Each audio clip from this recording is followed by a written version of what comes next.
La nouvelle recherche d'Anthropic nous aidera-t-elle à comprendre ce qui se passe réellement sous le capot des LLM? Un peu mieux, je l'espère. Bienvenue de retour à Horizon. Une des choses remarquables à propos des LLM, cette technologie qui a conquis le monde, qui change notre façon de travailler, notre perception du travail, qui crée de toutes nouvelles catégories d'interaction avec les ordinateurs, qui fait penser à certains que Terminator pourrait devenir réalité, c'est que nous ne comprenons pas vraiment comment il fonctionne. Il semble simplement le faire. C'est en partie pour cette raison que certains chercheurs s'inquiètent de l'avenir de ces technologies. Si nous ne comprenons pas comment elles fonctionnent maintenant, comment pensons-nous pouvoir les contrôler lorsqu'elles deviendront plus puissantes? Eh bien, une nouvelle étude d'Anthropic pourrait nous apporter des éclaircissements à cet égard. Le New York Times a résumé cela dans un article intitulé « Les boîtes noires de l'IA sont un peu moins mystérieuses ». Kevin Roose écrit que l'une des choses les plus étranges et inquiétantes des systèmes d'IA actuels est que personne, pas même ceux qui les ont créés, ne sait vraiment comment ces systèmes fonctionnent.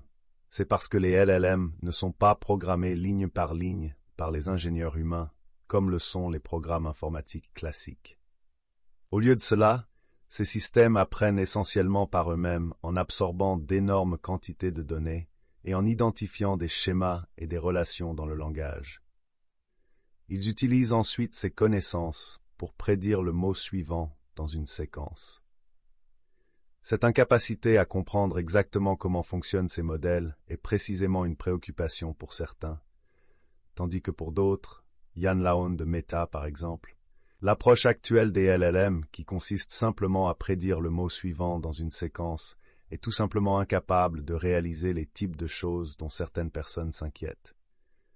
Actuellement, si un utilisateur tape « Quelle ville américaine a la meilleure nourriture ?» et qu'un chatbot répond « Tokyo », il n'y a aucun moyen de comprendre pourquoi le modèle a commis cette erreur ou pourquoi la prochaine personne qui pose la question peut recevoir une réponse différente. Alors, si vous êtes une entreprise qui construit un chatbot et que vous essayez de l'améliorer, il est très difficile d'améliorer les choses de manière linéaire ou contrôlable. Bien sûr, il y a aussi le problème de l'alignement. Comme l'écrit Kevin Roose du New York Times, lorsque les LLM se comportent mal ou déraillent, personne ne peut vraiment expliquer pourquoi. Cette semaine, cependant, Anthropic a annoncé ce qu'ils appellent une percée majeure. Les chercheurs ont regardé à l'intérieur de l'un des modèles d'IA d'Anthropic, Claude 3 Sonnet, et ont utilisé une technique connue sous le nom d'apprentissage par dictionnaire pour découvrir des schémas dans la manière dont les combinaisons de neurones, les unités mathématiques à l'intérieur du modèle d'IA, étaient activées lorsque Claude était invité à parler de certains sujets. Ils ont identifié environ 10 millions de ces schémas, qu'ils appellent des caractéristiques. Cette recherche a en fait commencé il y a quelque temps chez Anthropic, qui écrit dans son annonce « En octobre 2023, nous avons rapporté un succès en appliquant l'apprentissage par dictionnaire à un très petit modèle linguistique jouet et avons trouvé des caractéristiques cohérentes correspondant à des concepts comme le texte en majuscules, les séquences d'ADN, les jeux et citations, les noms et les mathématiques ou les arguments de fonction dans le code Python. Ils disent maintenant qu'ils ont réussi à extraire des millions de caractéristiques de la couche intermédiaire de CLA3 Sonnet, fournissant une carte conceptuelle approximative de ses états internes à mi-chemin de son calcul. Alors que les caractéristiques qu'ils ont trouvées dans le modèle de langage jouet étaient plutôt superficielles, les caractéristiques qu'ils ont trouvées dans Sonnet ont une profondeur, une largeur et une abstraction reflétant les capacités avancées de Sonnet.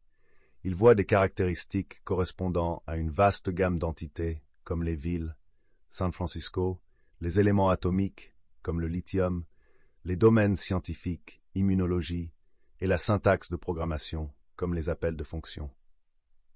Ces caractéristiques sont multimodales et multilingues, réagissant aux images d'une entité donnée ainsi qu'à son nom ou à sa description dans de nombreuses langues. Anthropic ajoute qu'ils ont pu mesurer une sorte de distance entre les caractéristiques en fonction des neurones présents dans leur schéma d'activation. Cela leur a permis de chercher des caractéristiques qui sont proches les unes des autres. En regardant près d'une caractéristique du Golden Gate Bridge, ils ont trouvé des caractéristiques pour Alcatraz Island, Juret Delhi Square, les Golden State Warriors, le gouverneur de Californie Gavin Nome, le tremblement de terre de 1906 et le film Vertigo d'Alfred Hitchcock.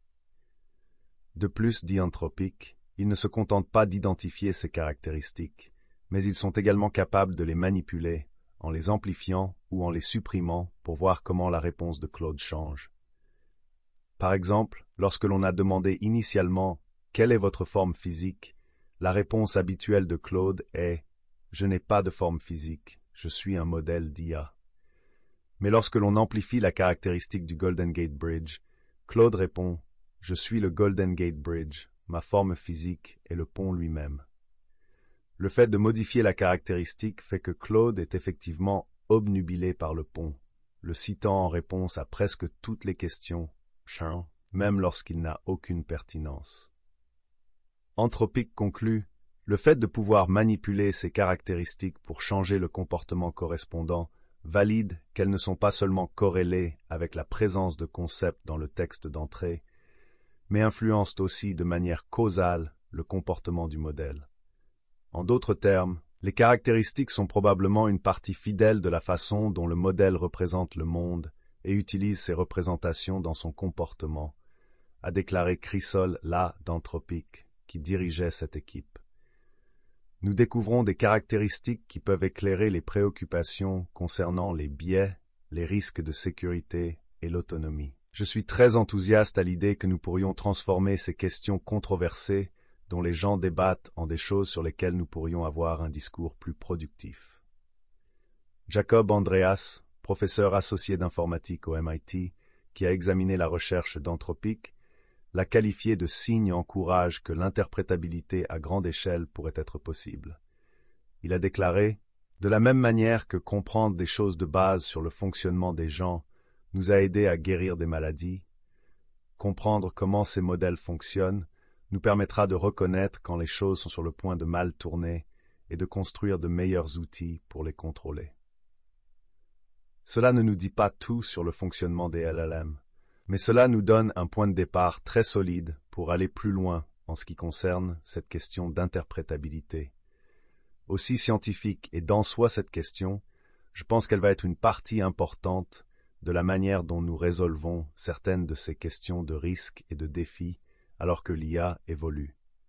Plus nous restons dans le domaine des débats théoriques, plus il sera difficile de mettre en place des politiques. Plus nous devenons spécifiques et appliqués, mieux nous pourrons résoudre certains des défis. Félicitations à l'équipe d'Anthropic pour ce travail intéressant. Pour l'instant, c'est tout pour Horizon. Comme toujours, merci de nous avoir écoutés et à la prochaine.